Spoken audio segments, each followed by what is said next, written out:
all black everything, all black, you know, all black in the name of all my black heroes, all black everything, all black polos, all black medallions, yeah, all black, yo. Welcome to Left to Black. I'm your host, Mark Anthony Neal. We are joined today by Professor Christina Greene, Professor of History in the Department of Afro-American Studies at the University of Wisconsin-Madison. She's the author of Our Separate Ways, Women in the Black Freedom Movement in Durham, North Carolina, 1940 to 1970, which was published by the University of North Carolina Press. And she joined us today to talk about her most recent book, Free Joan Little, The Politics of Race, Sexual Violence, and Imprisonment, also published by the University of North Carolina Press in 2022. Of Free Joan Little, our friend Ashley D. Farmer writes, Joan Little's self-defense case unfolded at the epicenter of the histories of women's rights, the criminal legal system, and the Black liberation struggles. Christina Greene's painstaking research reveals how Joan Little and Black women like her have triumphed against unspeakable violence, punitive laws, and incarceration in order to create a more just world. This book is a triumph. Thank you for joining us today, Professor Greene.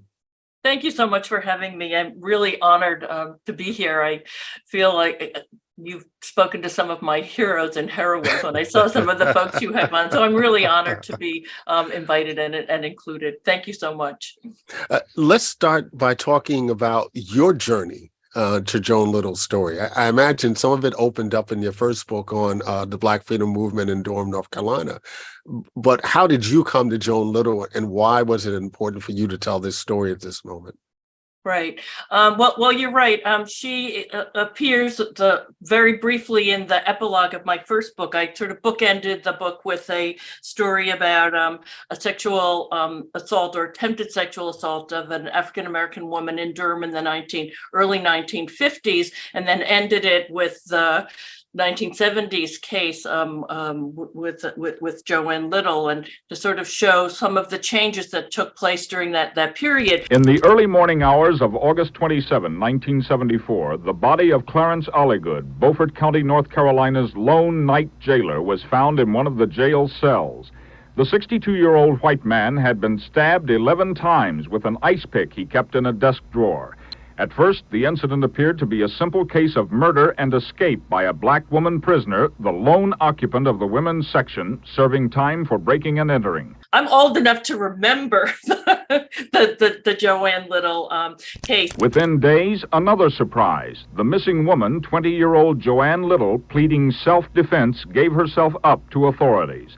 The case has become a cause among women's and civil rights groups, which are raising allegations about what goes on in small-town jails and what rights women have to defend themselves against sexual attack. I was young, but I went to a demonstration in New York City. I think, in thinking back, that it was probably during her extradition hearing, which is another part of the story that often doesn't get told.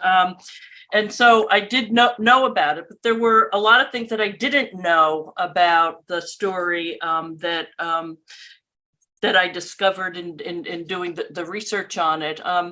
And, you know, it comes out sort of fortuitously at a time when these issues are, I mean, they've always been with us, but there's, I think, more of a resonance even currently with the kinds of social movements and activism around carceral issues, sexual violence, and race, and imprisonment. So I'm old enough to remember as a child growing up in New York, the news coverage of Joan Little's case. Mm-hmm. And in many ways, when I came back to read your book, I remembered how much I had forgotten. And one of the things that strikes me is that it seems as though this is a case that's been buried in the collective consciousness of Black social justice movements. We hear a lot of references, obviously, to Joanne Chesimard, aka Assata Shakur. We've gotten a lot of information over the last decade about the time that Angela Davis was one of America's most wanted. And of course, all the other kind of cases that have come up, you know, in the Black Lives Matter moment over the last decade. I don't hear the case of Joan Little referenced as often as I think we should hear about her case. Why do you think that, in fact, is the situation at this point? Yeah, I think you're right. And what's interesting is that both Angela Davis and Assata Shakur weighed in and were publicly supportive of Joan Little, particularly Angela Davis, but Assata Shakur sends, a letter from her own, imprisonment that's published in support of Joan Little. So I think one of the reasons might be that Joan Little, that Assata Shakur and Angela Davis were clearly political prisoners in the way we conventionally define political prisoners. What I've argued is that I think we need to consider folks like Joan Little as political prisoners too.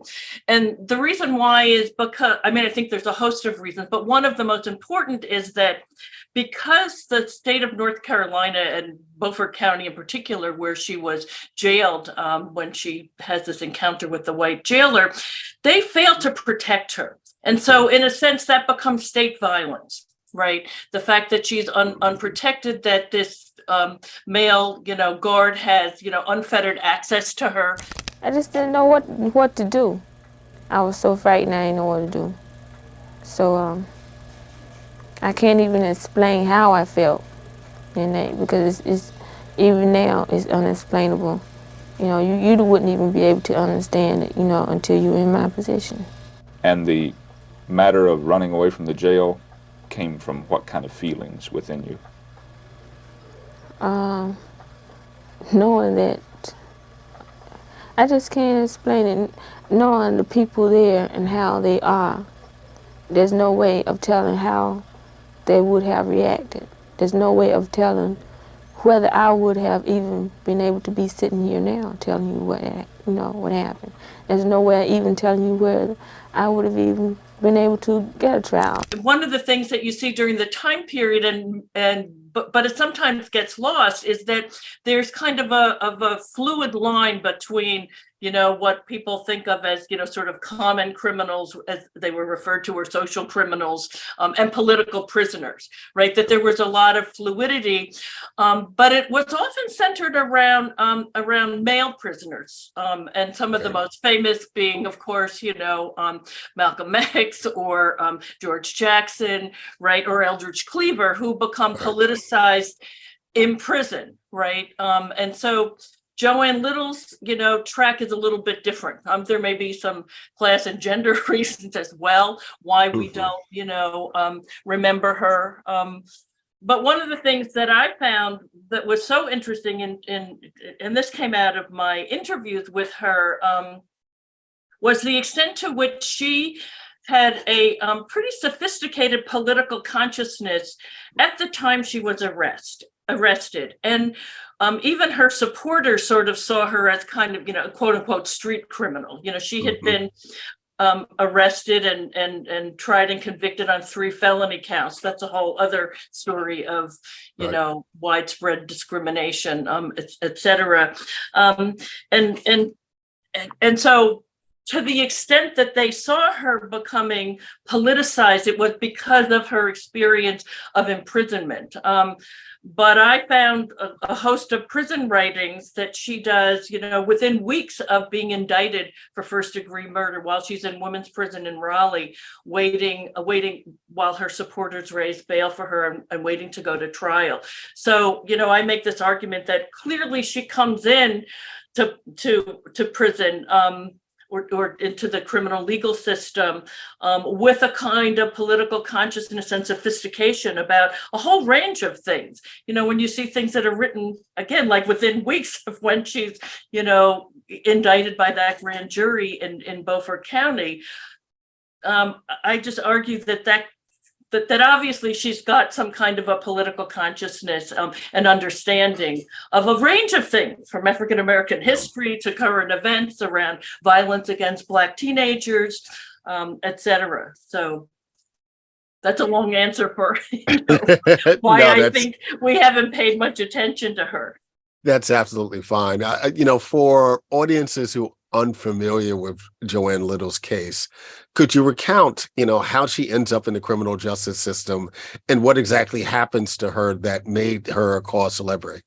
Yeah, right. Well, the story that is familiar to most of us, one of the things that's interesting is that some people did know about Joan Little and sort of carried her story forward. But it's mostly like activists, Black women who are active around, sexual violence issues or carceral issues. I see her, she's alluded to a lot, but you're right, generally, certainly not as well known as somebody like Angela Davis or Assata Shakur. But so the case that really brings her into national and even international prominence was a sexual violence, what she claims was an alleged, rape, although rape is defined very narrowly in the legal system then. But a white jailer sexually assaults her in a prison in eastern North Carolina in Beaufort County, and she fights back and stabs him with an ice pick. She says that when she left him, he was still alive, but nevertheless, he's discovered by another guard a few hours later, and at that point, he's dead, and he has about 11 stab wounds, one that pierces his heart, and there's some obvious evidence of sexual activity. He doesn't have his pants on, there's dry semen on his leg, etc. That's not initially reported in the press. And she remains, after she has this encounter with him and she leaves the jail, and she remains on the lam for about a week, a little bit less than a week. And there's North Carolina invokes this fugitive law from going back to Reconstruction, although some people say, well, no, they didn't really. So that's a point of contention. But it means that anybody who sees her can shoot to kill her on sight. Right. And so she turns herself in. She makes some arrangements with a white attorney from Beaufort County who's known for defending African Americans around civil rights and other kinds of issues. And so he makes the arrangements for her to safely turn her into authorities. That happens about a week later. This happens at the end of August in 1974. She's quickly indicted by a grand jury in Beaufort County, charged with first-degree murder. And in North Carolina at the time, that means that she's going to face a death penalty if she's convicted in North Carolina's gas chamber.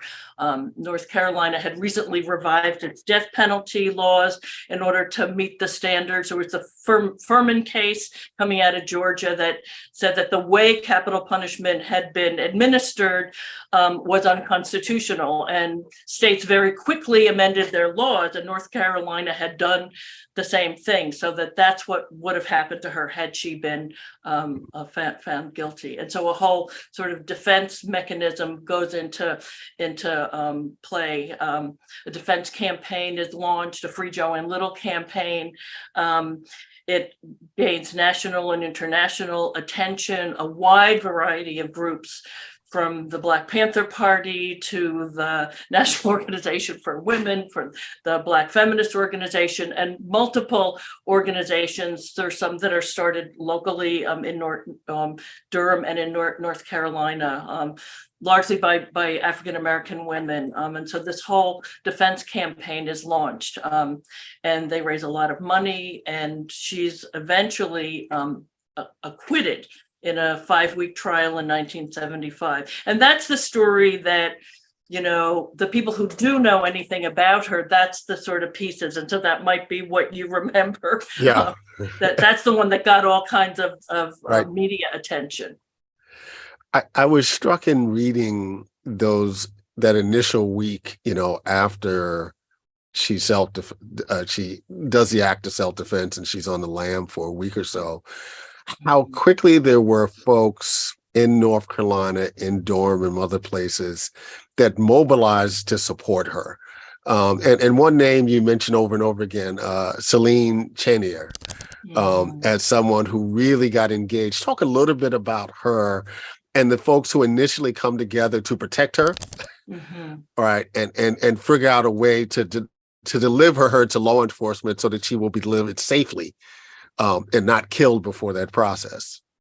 Right, exactly. So what happens is Jerry Paul, kind of gets her. There's a whole, sort of subterfuge story about how they get her out of Beaufort County and bring her to the Triangle area, Durham, Chapel Hill, and he brings her to a meeting at Celine Chernier's apartment, and there are sort of mixed accounts of whether it was a Black women only or it was a racially mixed group, but in any event, the Black women there sort of rush to embrace her, and they understand from their own histories and histories that have been passed down what she has endured, and they question her a little bit, but it's and she's obviously still pretty traumatized by all of this, and she so Jerry Paul sort of ushers her out, but it's really from that meeting in Celine's apartment that the Free Joan Little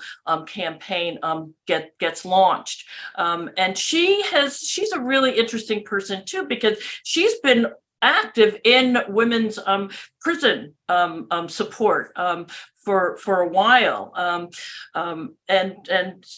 one of the things that she hears a lot about is the sexual vulnerability of women, and particularly Black women who are incarcerated. So she's already attuned to the kinds of trauma and danger and vulnerability that Joan Little has experienced, and so she very quickly, helps to organize this Free Joan Little campaign, and there's the sort of activist kind of movement part in which they're trying to get folks, across lines of gender, race, politics, etc. And then there's the legal defense, and those are sometimes not exactly the same thing.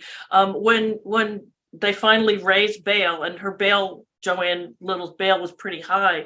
It was, I think it was like $115,000 bail they had to raise, which is, not chump change in 1974, right?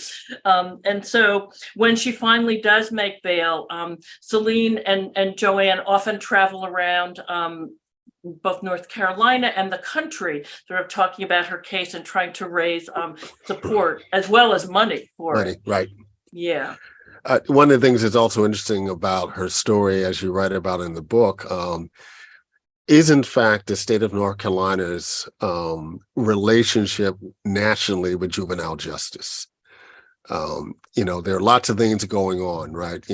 How she is, her age is misappropriated in terms of representation in public media. So folks are thinking of her as a 24 or 25-year-old as opposed to someone who was 19 or 20, who had also had interactions with law enforcement prior to that point in time, as a minor, that, colored both how law enforcement dealt with her in the context of her initially going to prison right before this particular case, but also how folks in her community in Washington thought about her, right? And then how the state of North Carolina thought about her as someone in relationship to juvenile justice.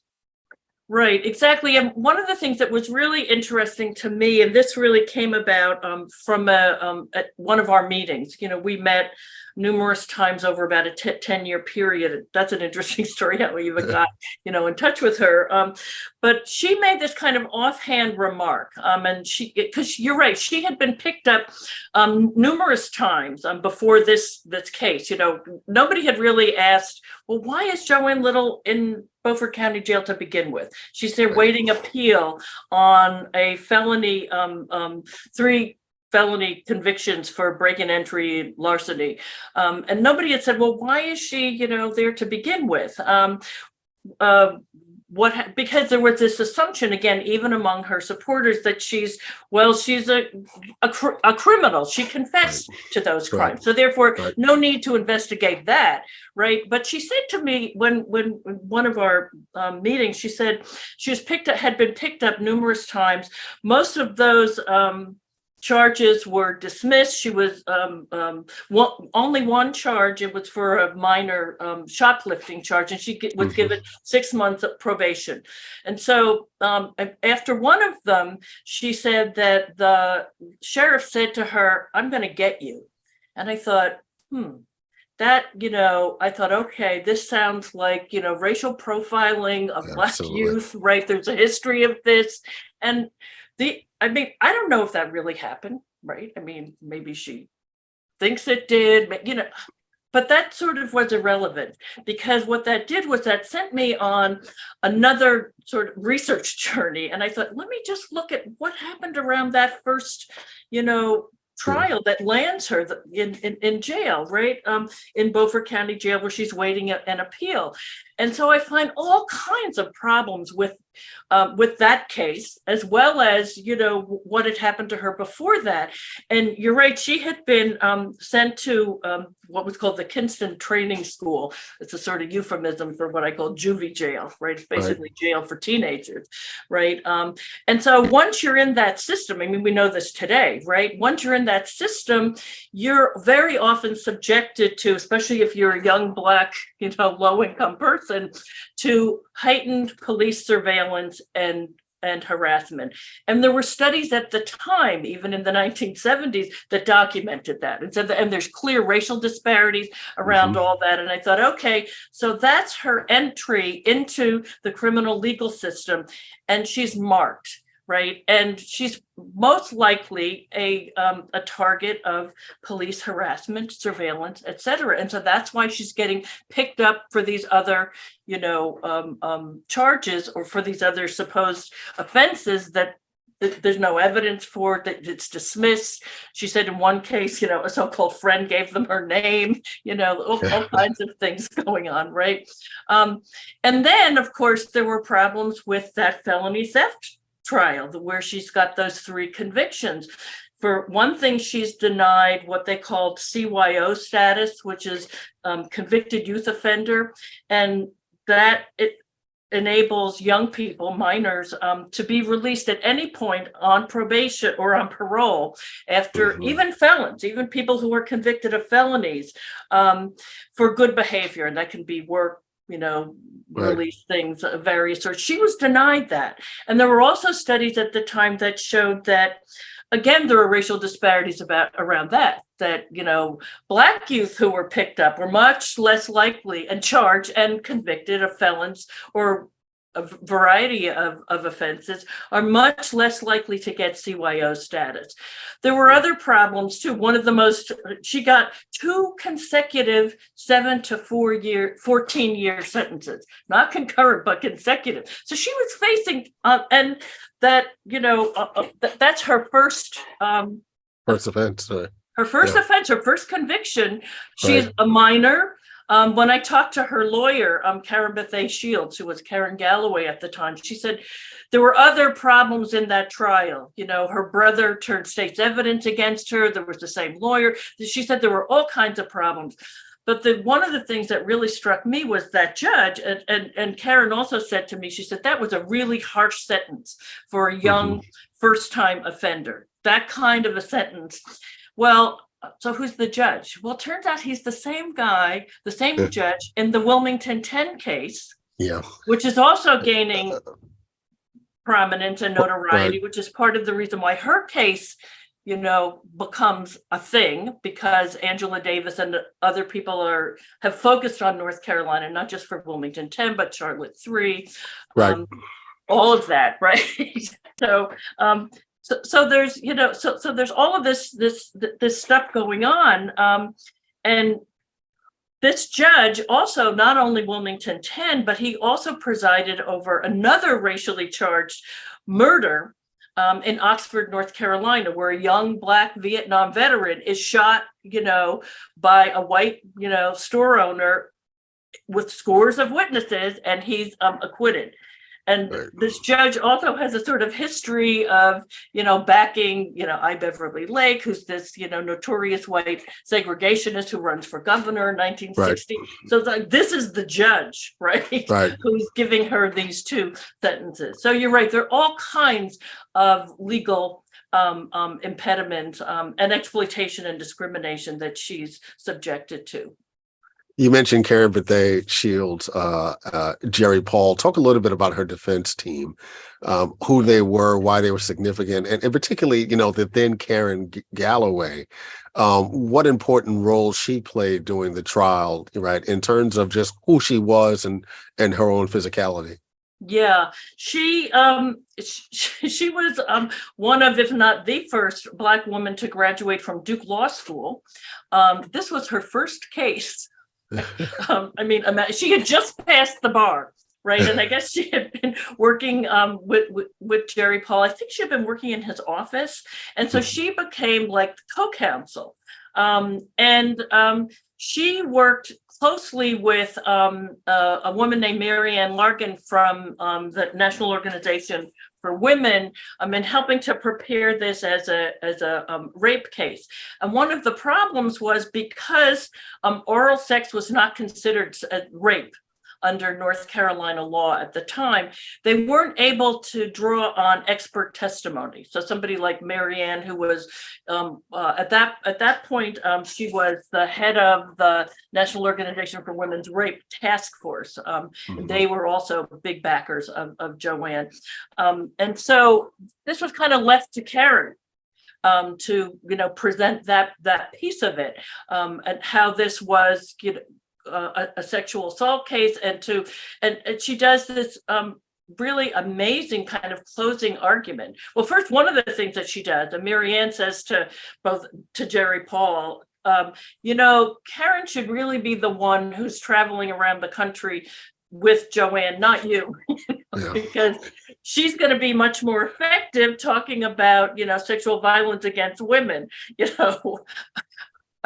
she probably said it in a more diplomatic way than that. Right? That's the New Yorker in me. That's like, blunt and direct, right? So they, travel around the country, or talking about this case and trying to raise publicity and support. But Karen is the one really who she gives one of the closing arguments, and she draws she takes tape on the courtroom floor and basically draws the outline of what the cell would have looked like. And she asked the jury, and the jury was half female, and was split, racially between Black and white jurors. And she kind of asks them, she kind of takes them through what would the kind of terror and fear and vulnerability that Joanne faced in that cell, and sort of asked them to imagine that. And she, some of the women, particularly the Black women on the jury, are like in tears. And so she obviously does an enormously effective job. Now, I have to add that I don't think Karen really needed Mary Ann Largan to instruct her on what Black women had known for centuries, what Chana Lee says, the hard lesson that Black women learned, that their bodies were never theirs alone, dating back to enslavement, right? And so, so I don't, but I think she was sort of talking more sort of technical, practical ways of thinking about this case, and presenting it not as a case of sex, but that rape was not about sex, but it's about power and humiliation and subjugation, right? And so those were the kinds of things that I think Karen very effectively, the jury meets for, about an hour and a half before they, acquit her of that charge. But she goes back to jail.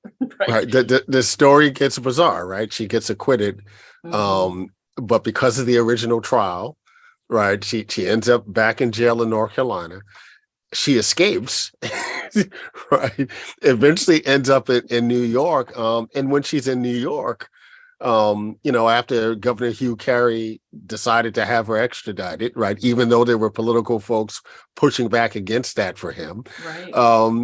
She's in Rikers Island, where presumably, she connects with Assata Shakur. Right. And that's one of those things that I was never 100% able to verify, because Joanne told me that, she met Assata Shakur there. But when I looked in Assata's, memoir, the dates don't exactly correspond. But Assata Shakur publicly supported Joan Little. Right. So, so that part of it, and so, I mean, that's one of the things with oral histories and our memories, right? Right. So whether or not they were in actual contact or not, Asada was supporting her, and she was doing it publicly, right? And that seemed to me the most important piece of it.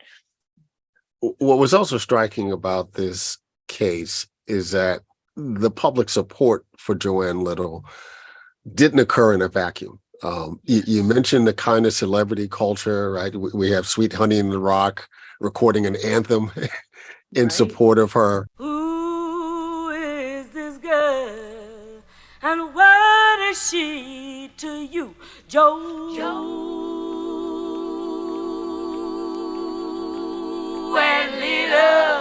She's my sister, Joan Little. She's our mama, Joan Little. She's your lover, Joanne's a woman who's gonna carry your child. Well, This interesting collaboration or connection between groups like NOW and the Black Panther Party and Marluna Karinga. I mean, it's really kind of fact. And they all have different kinds of investments, right? You talk about the ways that Black nationalists and even not so Black folks like Julian Bond and other folks really see rape against Black women as ultimately a larger Black liberation, conversation, but also an attack on Black masculinity. Right. Because that's the way they could talk. So, it means that you have feminists and folks who aren't feminists in the room around a gender discussion, right? And not everybody's necessarily on the same page. But this is also occurring in the context of what is a prison abolition movement in the country and in North Carolina in the 1970s. That's critical. You talk a little bit about the prison strike at the North Carolina Correctional Center for Women. Talk about what was happening in North Carolina prisons, particularly amongst women inmates in that period of time, that also, helped shepherd us to think differently about Joan Little's case. Right, exactly. And that brings us back to Celine Chenier that you had asked about, because you're right. She's involved with the women at women's prison. That's what they call the North Carolina Correctional Center for Women, what's just known as women's prison in Raleigh. And they form a group called Action for Forgotten Women. And they, to advocate for the conditions that women are undergoing in that prison. And that's where Joan Little, they moved the trial to Raleigh, and that's where she was imprisoned while she was awaiting trial on the rape murder trial. But also she gets sent back there. That's where she escapes, right? In the whole extradition story that you talked about. There was a prison movement going on, and a lot of attention has been paid to men, and we think about Attica, or the Soledad brothers, right? For example. So there was a lot of attention paid to men's prison. And there was this notion that, women are, sort of reminded me of some of the labor history. They're unorganizable. They're not really politicized in the same way. And so there wasn't, that at the time, and that sort of persisted. Well, when you start to look a little bit closer, there's a lot of stuff going on in women's prisons, not just in North Carolina, but around the country, all kinds of strikes, all kinds of movements, including prison abolition. And what was fascinating to me, and I didn't investigate this thoroughly, but even some radical criminologists at the time really envisioned the end of prison, that prisons were, going to fade away, that we were going to have other ways of dealing with harm and with offenses, which is sort of mind-blowing when you think that the exact opposite happened, right? So there is this prison movement, and there's this Action for Forgotten Women is established in North Carolina in 1974, and the women in women's prison actually have a strike in 1975, shortly before Joan Little's rape murder trial starts. She's not there at the time, and they're demanding, particularly some of the issues that are going on in the laundry. And that's where Black women are working in the laundry, and the conditions are horrendous. There's all kinds of injuries, heat temperatures of like 120 degrees. They're dealing with, filthy, germ-laden, it's really pretty horrendous. I mean, even when OSHA comes in, they say, yeah, this has got to be fixed. So they, there are other demands as well. They're talking about food issues, medical care, visitation rights, racial discrimination in the way tasks are assigned in prison.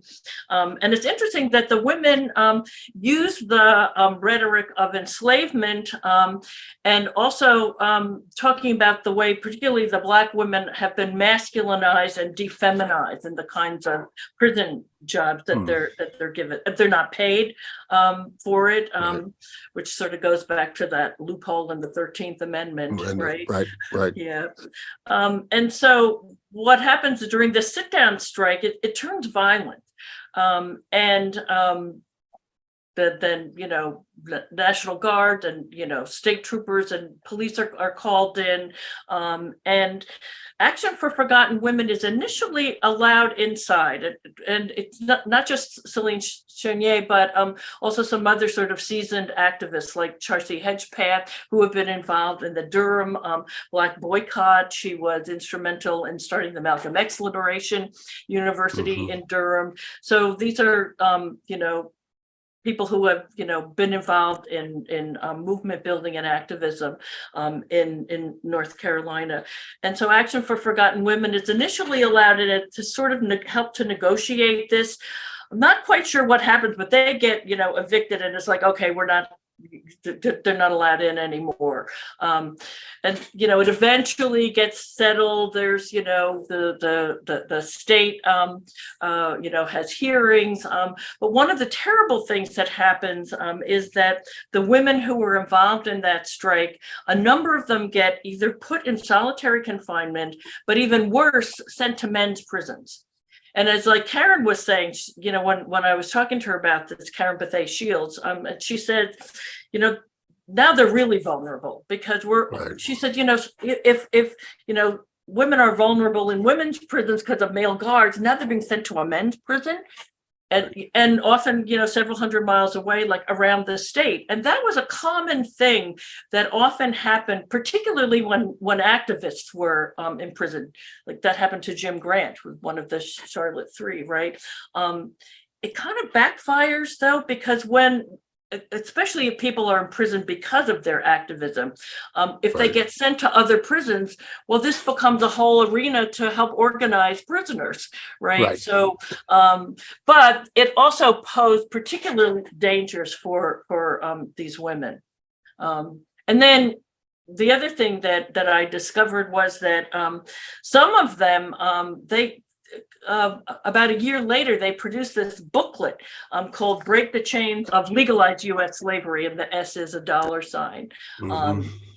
And many of them were women who were involved in that strike. It's kind of remarkable to me that they were able to publish this thing from prison. I'm not exactly sure how that happened, except that they had this kind of writing and drama program, and maybe they did it that way. And with the help of something called the North Carolina Hard Times Prison Project. I was never able to figure out exactly what that was.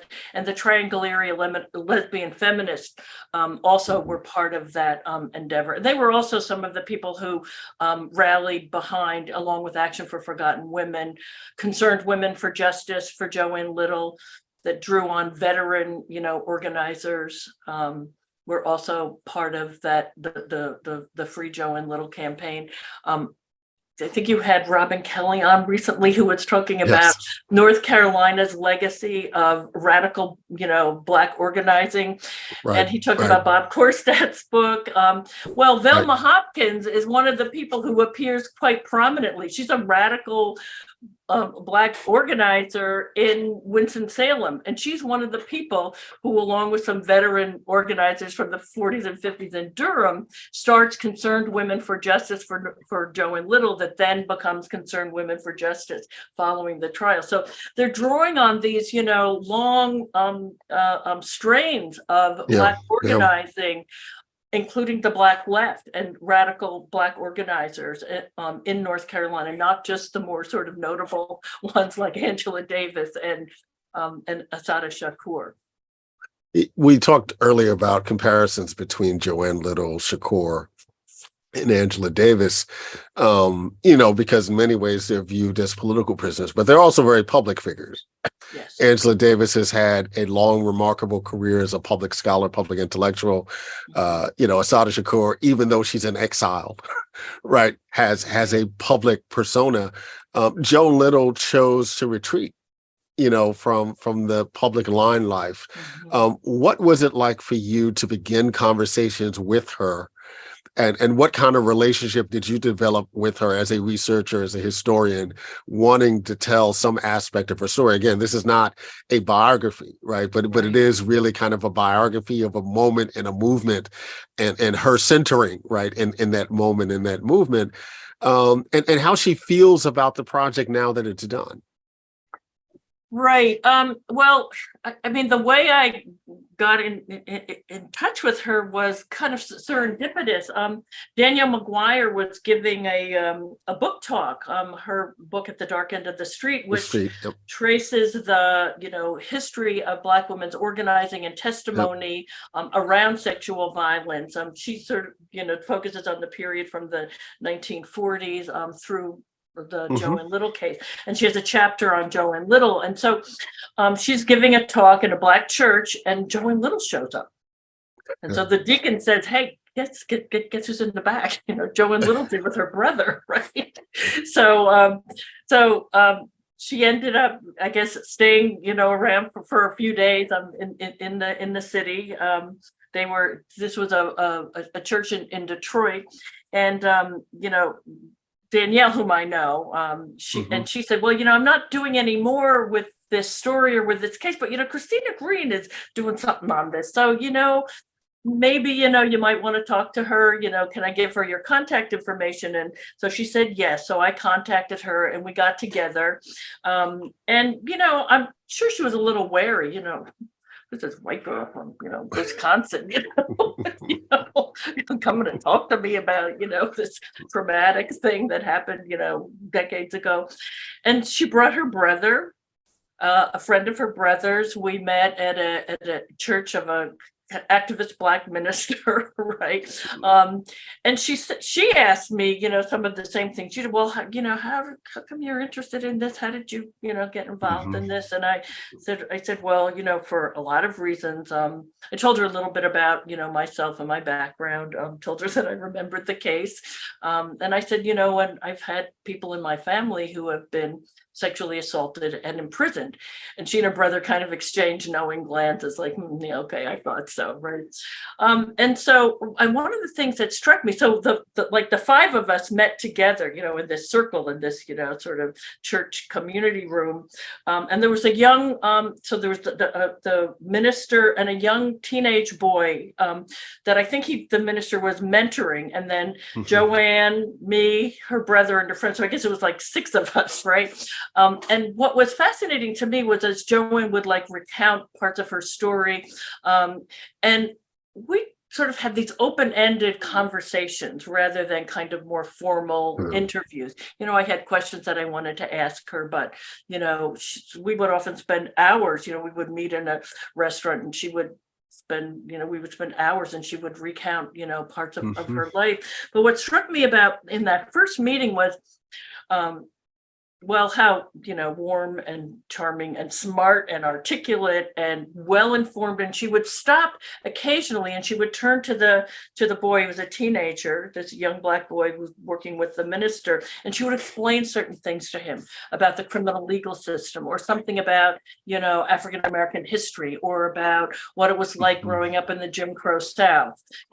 So I was really struck by that. I thought, this is so cool. Here she's including and engaging this young person, and so we continued, to meet, like I said, over about 10 years. I'm not sure what she thinks of the book. She hasn't.